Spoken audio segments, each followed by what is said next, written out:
Good day mga ka-Fixit! Changing gears, slow-mo edition. Yan ay babahagi ko sa iyo ngayon in this episode of Fixit Dennis, fixing the way we drive.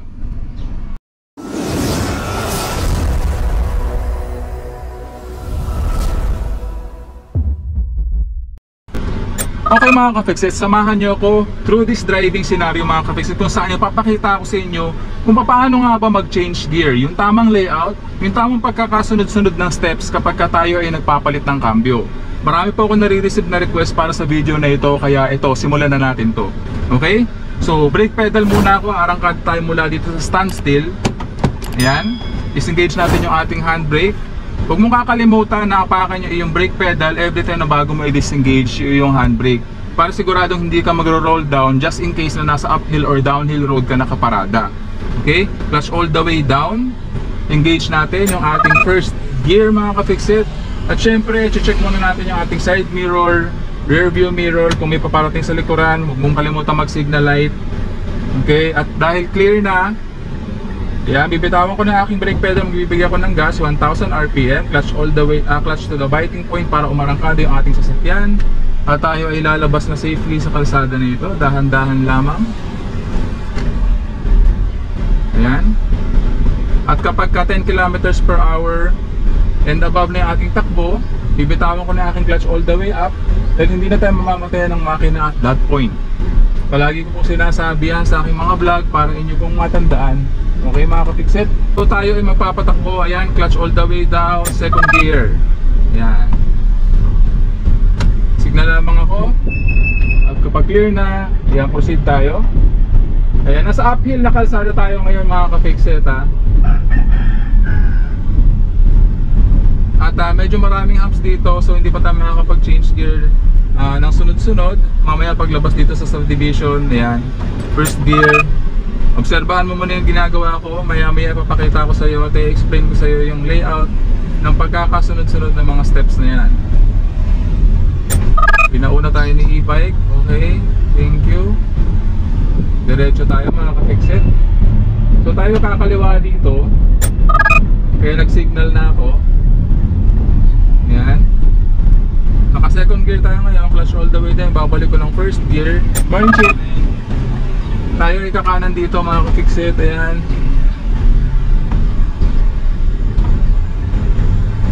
Okay. So, ease off the gas, clutch all the way down, second gear. Ayan.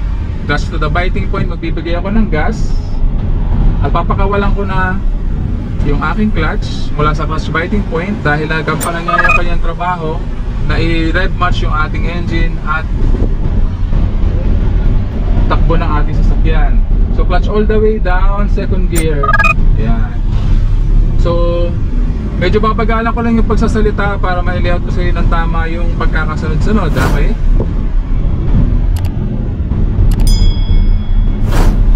Ayan, mag-change gear tayo ngayon, ha. Ease off the gas, clutch all the way down, third gear. Clutch to the biting point, magbibigay ako ng konting gas. Ayan. Liliko tayo dito mga ka-Fixit. Kaya pa naman ang third gear, hindi pa siya nanginginig at that point. Pero dito magka-clutch all the way down ako at second gear. At kukunin natin tong liko na to ng naka-second gear. Ayan. Unahin natin yung ibang mga motor. Ayan. So ulitin natin mga ka-Fixit, ha. I-change gear ako ngayon sa third gear. Ease off the gas, clutch all the way down, third gear, ipasok natin yan. Clutch to the biting point, magbibigay ako ng konting gas. Clutch all the way up. Yan. So kaya po clutch all the way, clutch to the biting point yung aking ginagawa mga ka-Fixit. Remember, palagi ko sinasabi yung i-hold mo sa clutch biting point after mo mag-change gear about 1 to 2 seconds para mag-rev match yung iyong makina at yung takbo ng iyong wheels, okay, para sa smooth transition ng power. Okay, ginagawa po natin yun para maging maayos po at walang clunking or walang kangaroo effect na mangyari kapag tayo ay nag-change gear. Pinaliwanag ko na yan on another video mga ka-Fixit, to hold or not to hold.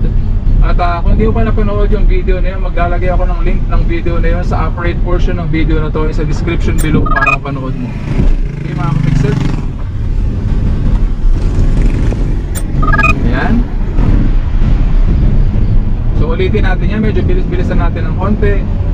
Ease off the gas, clutch all the way down, third gear. Clutch to the biting point, magbibigay ako ng gas. At clutch all the way up. Kapag nagampanan na ng ating clutch yung kanyang trabaho, about 1 to 2 seconds. Okay? Ulitin natin yan, about 2000 RPM. Ease off the gas, clutch all the way down, fourth gear. Clutch to the biting point, magbibigay ako ng gas. Ayan. Pero dahil papaliko, hindi ko na itutuloy yan. Alam ko pang papaliko mga kapixel, pero ginawa ko pa rin yung change gear para sa inyo. Medyo nanginginig dahil naka 4th gear tayo. Mag-change down na gear ako mga kapixel. Ease off the gas, clutch all the way down. Ibabalik ko ng 2nd gear. Clutch to the biting point at bibigay ako ng gas. Ayan. Nakita mo, ino-hold ko sa clutch biting point yung ating clutch. Actually 1 to 2 seconds yung pag-hold ng clutch biting point kapag tayo ay umaandar na. Kapag nag-change gear lang mga kapixel.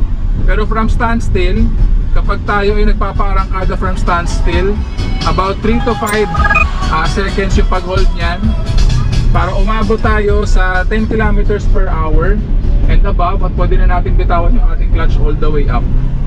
Change gear ulit ako, ease off the gas, clutch all the way down, 2nd gear, clutch to the biting point, 1 to 2 seconds habang nagbibigay ako ng gas smoothly, at pwede ko nang pakawalan yung ating clutch all the way up. Yan, very smooth yung transition ng ating power. Wala akong naramdamang clanking, wala akong naramdamang any kangaroo effect sa ating sasakyan. Very beneficial po yun mga kapixel, hindi lamang para sa iyo as a driver, kundi para na rin sa iyong mga pasahero. Okay mga kapixel? Ease off the gas, clutch all the way down, 2nd gear. Clutch to the biting point, habang nagbibigay ako ng gas. Konting gas lamang mga kapixel, huwag mong bibiglayin yung iyong gas. Huwag abrupt, kasi masyadong mataas na RPM yung ibibigay mo habang nasa clutch biting point ka. So yung tamang apak lamang mga kapixel, magaan lamang dapat yung paa. Okay mga kapixel? So nag-shift ako around 2000 RPM dahil tayo ay nasa service road. Okay? At meron na rin akong ginawang video tungkol dyan para sa swaling pagmamaneho para hindi tumakadjut yung sasakyan. So kung di ko pa napanood yung video na yun, maglalagay ako ng link ng video na yun sa upper right portion ng video na to, sa description below para mapanood mo. Maganda yung video na yun mga kapixel, panoorin mo yun.